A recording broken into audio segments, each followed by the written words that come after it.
Please give a great warm welcome to Brandy Vaughan.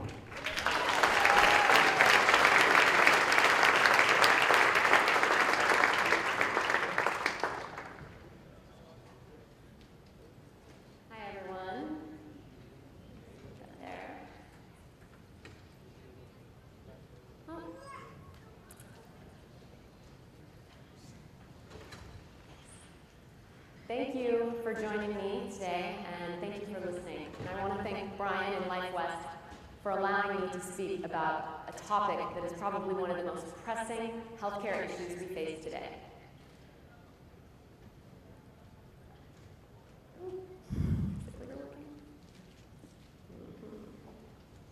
Okay, sorry about that. There we go.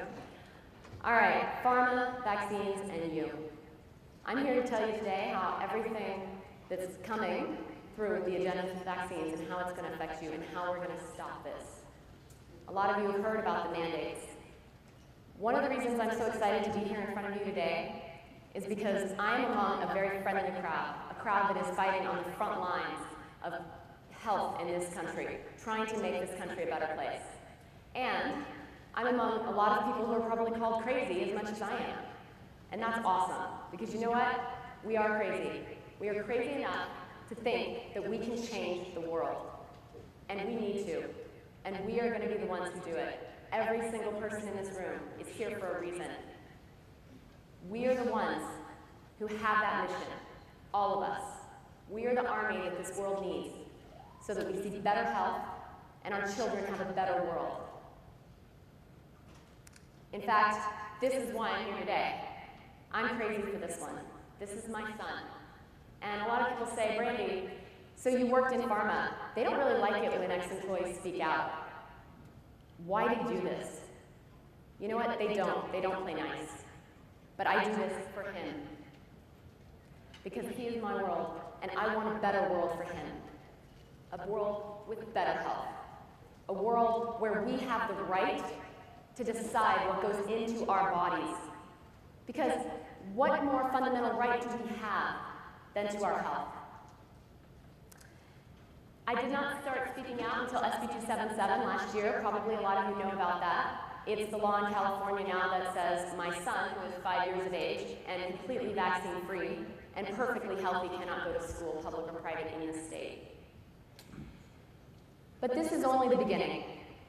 I cried for 2 weeks when I heard about SB 277 because I had this feeling, this innate feeling that something was coming, that I had a big mission in this life. My mom used to say the only reason she was born was to give birth to me because I was going to change the world.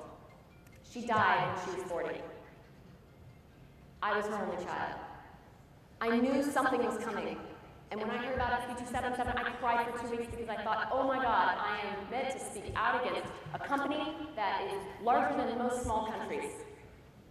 That is, holy smokes, that's not exactly what I planned in this lifetime. This is only the beginning, SB 277. USA Today wants all parents that don't vaccinate to be in jail. Time Magazine wants all of their addresses released publicly, like a sexual predators database. And you know what I learned in pharma? They always drop hints. If you think this isn't going to come, well, I think you might have some regrets in 10 years if you don't become part of that army stopping it. Those who have the privilege to know have a duty to act. So people always ask me, why? Why would you take on pharma? Are you crazy? Well, yeah, I'm crazy. Crazy enough to think I can, grow an army to do it. And I know that I was put here to do this, and I have the knowledge. And somebody's got to act. And we cannot rely on everybody else to do it for us. We have to take back our health, and we have to stand up to the system. Each and every one of us in this room. How did I get here? I worked for Merck. I sold Vioxx. Does anyone remember Vioxx? Oh, yeah, it killed people. It killed people, and Merck knew it. So another reason I'm here today is because I sold a drug that killed people, and that haunts me.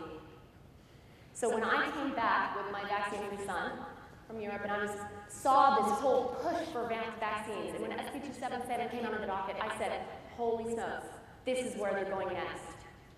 I cannot not speak out about this. My experience selling Vioxx, which I won sales awards for. 4 times increase in heart attack and risk and death. Merck knew this. They stopped a study that we were already talking about with doctors. And then all of a sudden, your materials are confiscated and you can't talk about it anymore. And if you ask questions, well, you don't get answers. It was the largest drug recall ever. $6 billion was paid out in fines. But you know what? It was still a blockbuster drug. They still made $10 billion off of it. All of those lawsuits, all of the people that died, just the cost of doing business. Profit over people. That's what they care about. We cannot rely on that system. The FDA officially said 50,000 died. Others say 500,000 people died of Vioxx in the 5 years it was on the market. And it never should have been on the market. I left before it was even pulled from market. The shadiness that was going down was too much for me. How did they do it? Well, I'm going to go through these slides quickly because Brian's threatened to drag me off the stage if I don't make it in like 25 minutes. The indoctrination starts early. You guys know this. 200 Harvard med students said, get pharma out of our education. Get them out of our professors' offices. Get them out of our curriculum. Pharma has ghostwriters. I have a friend in New York City who does it, who writes curriculum for medical schools. They write the textbooks. And you know what Harvard did? Absolutely nothing. Absolutely nothing. We have to save ourselves. What about research? Everybody says, oh, Brandy, but there are studies backing up vaccines. Who funds them?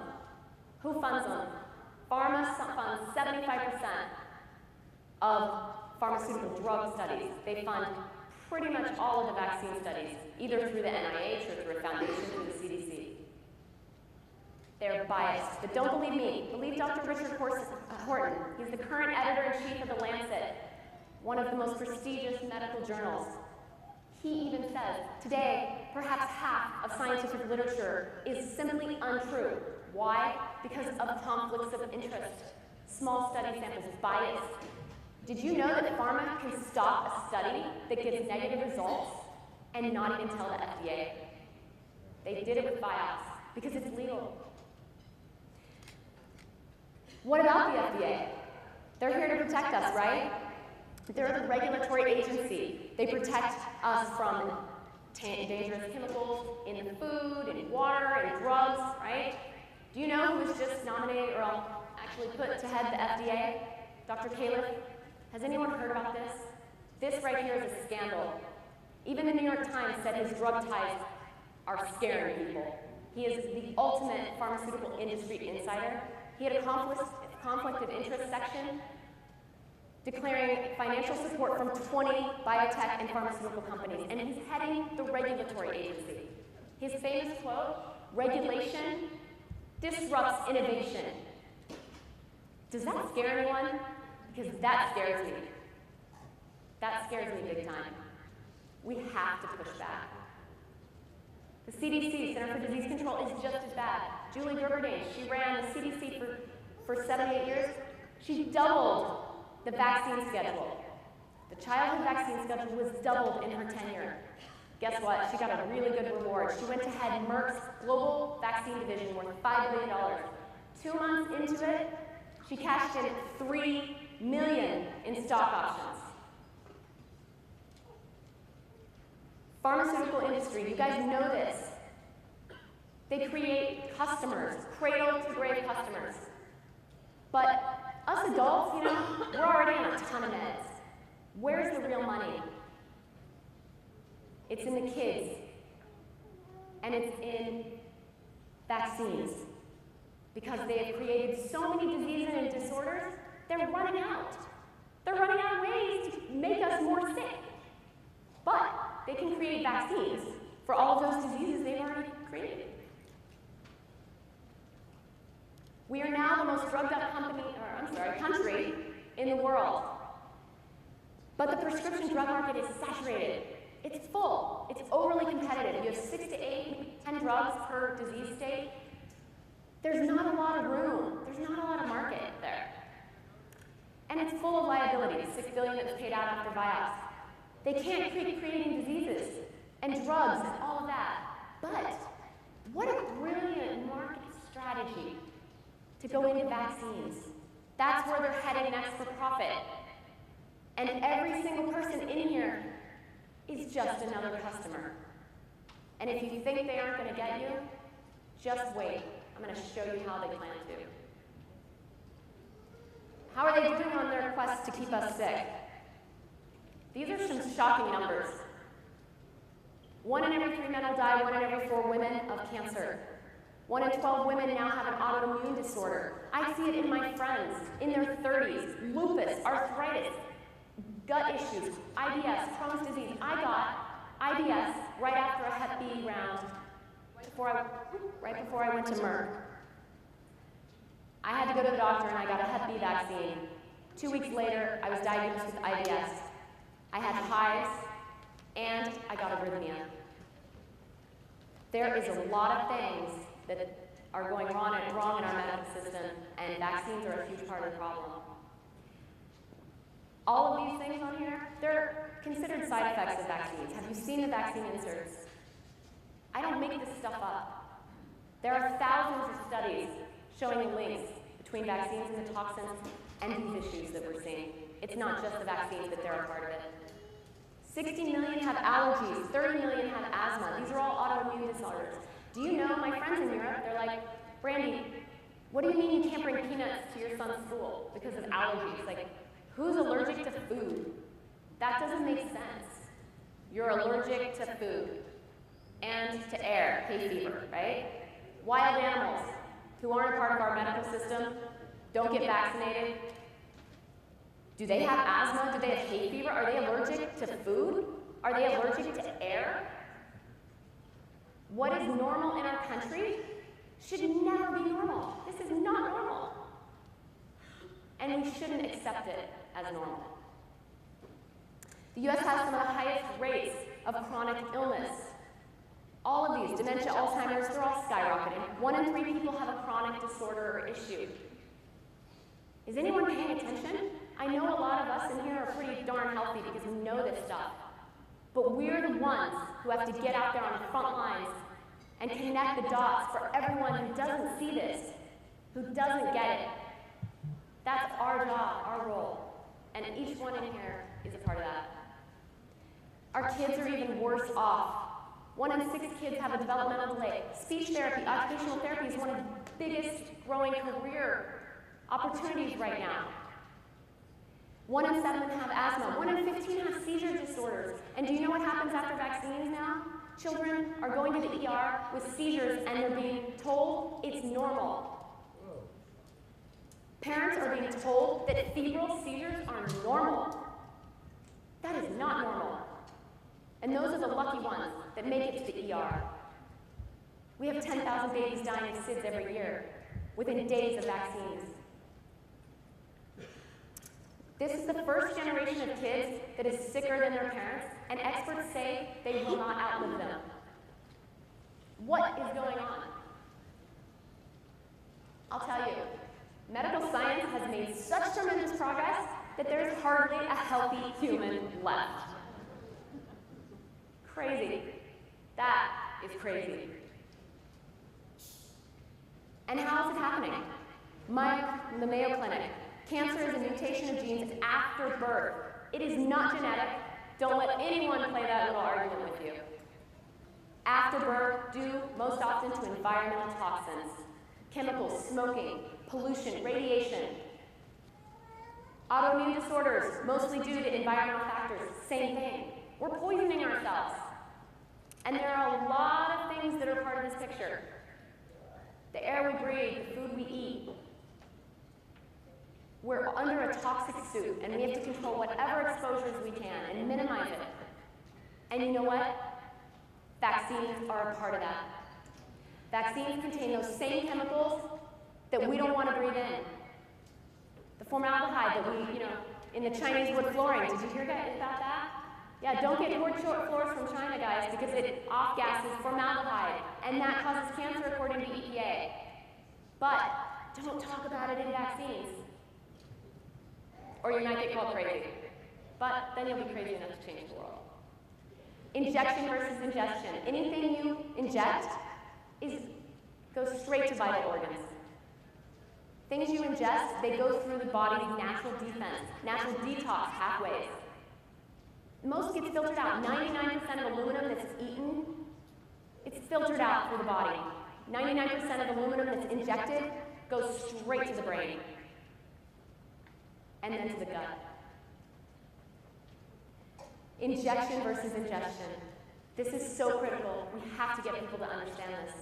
Those same chemicals that are in the food and in water, flint, all of this, formaldehyde, aluminum, heavy metals, lead, all of that, in vaccines.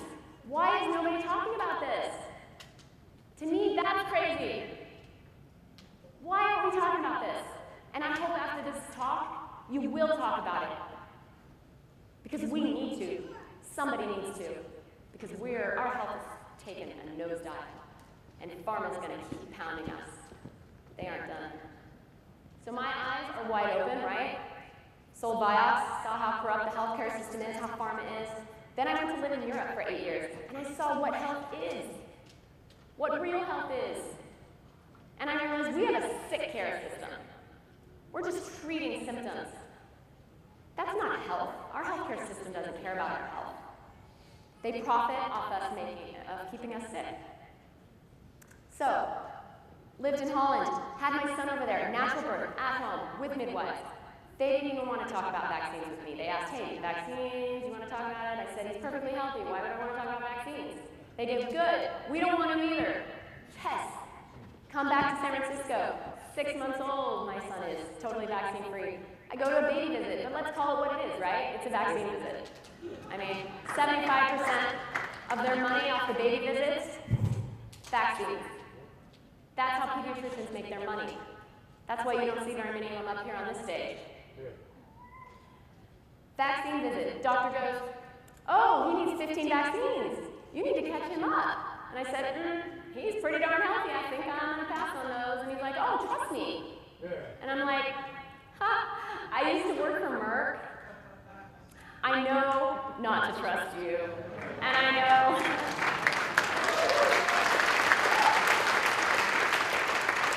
And I know that I'm not trusting you with my research. I want to do my own. I want to see some inserts. He got all red in the face and like, and he walked out, right? Nurse comes in, she's like, we'll see you in 2 months. And I'm like, you're not seeing me ever again. You kidding me? Son has never been back. Perfectly healthy. No allergies, no asthma, no vaccines, no chronic issues. We have play dates and they're like, what can he eat? What? Huh? What do you mean? That's not normal. That's not normal. We cannot accept this. Fight back. I started studying vaccines after that visit, and what I saw was far worse, far more shocking than anything I saw with Vioxx. Frightening, really frightening. Are vaccines about health, really? Well, don't trust a lot that the World Health Organization says, but I love this slide because it talks about vaccines as a business. It's a new business model for pharmaceutical companies. A new engine for growth. A new engine for profit. And look at these numbers. These numbers, we've already trumped this. It's going to be worth $100 billion by 2018, not 2025. These numbers are 3 years old. We've had Ebola and Zika and all of these great things coming down the line. We're going to trump these numbers. So when a health organization shows a slide like this, don't you kind of wonder, like, are they really focused on health? Or are they focused on business? And who are they really beholden to? Read this slide. If you take anything away from this talk, it will be one thing. Vaccines have never been proven safe. Ever. Ever. When I was a pharma rep, the gold standard for safety testing was double-blind, placebo-based, Long-term studies. Without that, you could not get a pharma drug on the market. Vaccines are not classified as a prescription drug. They're classified as a blood and biological product. The testing they undergo is substandard, very low. They don't even put placebo against the vaccine. They put the vaccine against another vaccine and say, oh, well, they killed the same amount of people, and they harmed the same amount of people. Therefore, must be safe. The FDA goes, rubber stamp, thanks for coming. Here you go. And you know what? They are never going to be safe. Don't fall for that safer vaccines. They will never be made safe because there's no liability. 1986, the federal government gave pharmaceutical companies complete lawsuit protection for vaccines. No liability, only one of two industries in the whole US that's protected federally because the Supreme Court said they're unavoidably unsafe. They are not safe and they never will be. And you know what? After that law passed, this is what the schedule did. Tripled. So if you ever hear anyone say, oh, you know what, I'm fine and I'm vaccinated. If they're over the age of 5, not relevant. It's a totally different story these days. And when you hear that, be like, oh, you got 72 vaccines? They'll be like, no, of course not. Then you're not vaccinated. Come on. And you're probably not fine. So we give so many vaccines, we should have really, really, really healthy kids, right? We give 28 vaccines in the first year of life, 2 in utero. We should have the healthiest kids in the world, right? No, we have the sickest. And we have the highest infant mortality rate. 10,000 babies die a year of SIDS, usually within days of receiving vaccines, most within hours. Highest infant mortality rate in the developed world. And people love to say, oh, it's a coincidence. We're like, it's because of poor income. Actually, we spend more on healthcare than any other developed country in the world. Per capita, we spend more on healthcare. There's no reason for this number unless it's the vaccines. So when they talk about coincidence, I say, okay, if this is a coincidence, why do we have the first day highest death rate of newborns? It was a Save the Children report last year. We have the highest first day death rate. Well, might be because they're all born in hospitals and C-section rates. Yeah, there's a lot going into it. But we're also one of the only countries that gives Hep B. I'm tired of pharma coincidences. I'm here to tell you they don't happen. The immune system's not mature. Why somebody so early? We're giving 6 to 9 doses. There's no combination studies. No brain-blood barrier. We are poisoning our children. Do you know what's in that needle? You guys do. Your chiropractors. Aluminum, mercury, formaldehyde, MSG, polysorbate 80, linked to infertility. Guess what's a big business these days? The last one nobody likes to hear about, right? Foreign human and animal DNA. But I'm going to go there because I'm taking on pharma. So why would I not go there? Why would I sugarcoat it? Where do you think Planned Parenthood is selling all those babies? Yeah. And where are the churches? Aluminum. Top one on here, no neurotoxin. It's linked to breast cancer through traditional deodorant, right? Pharma's laughing at us because they have a vaccine for breast cancer that they're developing. Guess what the adjuvant is? Aluminum! They're blatantly laughing at us. Holy smokes, we need to be out there screaming this from the rooftop. Oh, but everyone says, but immunity, Brandy, vaccine saved us. Immunity does not occur from the arm. You cannot bypass the natural immune system and inject things into the arm and have immunity. It does not create real immunity. Temporary rise in antibodies, which can last, months to years. Antibodies, not real immunity. You cannot bypass the immune system and expect real immunity. It also bypasses the detox system, and that's why we're seeing so much damage, so much sickness. But, don't believe a lot of what the CDC says, but this is a really great report that's probably going to be pulled off the website tomorrow. The CDC credits chlorinated water for the reduction in infectious disease. Chlorinated water, not vaccines. That's pHARMa. That's pHARMa spinning it to make profit off your health. Number two killer in the US in the year 1900, tuberculosis. Cholera was in there too. Pneumonia. No vaccine programs. So if vaccines were really saving us, we'd all be dead. The best defense against disease, a healthy, strong immune system, not overloaded with toxins, from food, from water, from air, from vaccines. And this is what everyone in here needs to get everyone they know to understand. But people are starting to question vaccines, right? More people. So pHARMa has to mandate them. By the way, did you know this? You can't spell pHARMa without the word harm. Truth, right there. Black and white. And red on the slide. They have to mandate them. But they're not. They're starting with the mandates for kids, but that's not what they're looking at. They're looking at that 85% of adults that, according to the CDC, are not up to date on their vaccines. Unvaccinated. Boosters are just the same vaccine. It's one size fits all. That 85%, every single one in this room is where pHARMa wants to get their next profit. But we don't like shots, right? So they start with the kids, because parents are used to giving shots to kids. And kids can be restrained and forced. So they start with the kids, with mandating the kids first. So it'll look normal to mandate adults later.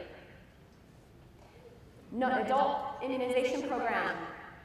Healthy People 2020. They wanted all adults vaccinated with 130 vaccines over the course of a lifetime by 2020. They're a little bit behind in that schedule, but not far. And they're not stopping with that. There are almost 300 vaccines in development. Everybody says, but Brandy, you know what? They are not getting that needle towards me. They're not going to get me. And I'm like, do you have health insurance? And they're like, yeah, of course. You have to have health insurance. It's mandated. Boom. Then they're going to get you. So everyone in here that thinks that homeschool is going to save you, that thinks that a medical exemption is going to save you, that thinks that I don't have kids, I'm fine, my kids are older, I'm fine. Wrong. That's what they want you to think, so you'll stop fighting. They are coming after every single one of us. And it's up to every single one of us in here to do something about it. More to come. Starts with SB 277. That's a drop in the bucket of what we're going to see. And by the way, someone really told me that I had to cover this. That SB 277 lawsuit, by the time that even gets settled, and the miracle that it actually beat pHARMa on that one, it's already going to be mandated on a federal level. They're laughing at our faces while we all sit back thinking that something's going to save us. It won't. Our fundamental right is being taken away. And it is up to all of us. We are the army. We are on the front lines. So how are we going to stop this? Well, I used to work at pHARMa. I was trained by the best damn marketing company there is. And now I'm using that to help us keep our medical rights. After Merck, I went to work for Fortune 500 companies with my own marketing and communications firm. I've been doing this for years.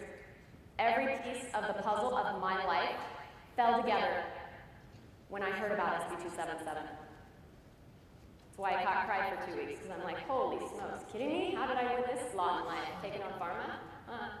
That's no longer an easy life. So, I started a marketing campaign. And I'm going to tell you about that in a minute, because first, I scared you, right? But I want to motivate you, because we got this. We got this. 95% of people innately know that needles aren't good for us. We see a needle come near us and we shrink away. So that other 5%, they work for pHARMa. So not even bother with them. 95%, they need someone to connect the dots. That's up to us. We need to put sane, educated faces to those who question vaccines. We need to get rid of the stigma. And we need to talk about risk, because nobody will fight for their rights if they don't know there's a risk? We all wear seatbelts, right? Why? We'll just let there be a law that we have to do something in our own property on our own body. Because there's no perceived risk. If we don't talk about risk, nobody will fight. And Merck used to tell us 10 to 12 times people have to hear something before they'll change their mindset, before they'll question it. But on that 15th time, you've got them. So every time I hear, but people aren't listening, Brandy, yes they are. We just have to keep repeating, repeating, repeating, repeating. And it has to come from different sources. It can't come from one person.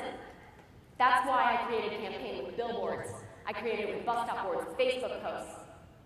Grassroots effort. We're launching grassroots local groups everywhere. This is how we do it. And you know what? They may have the money, but we have the truth.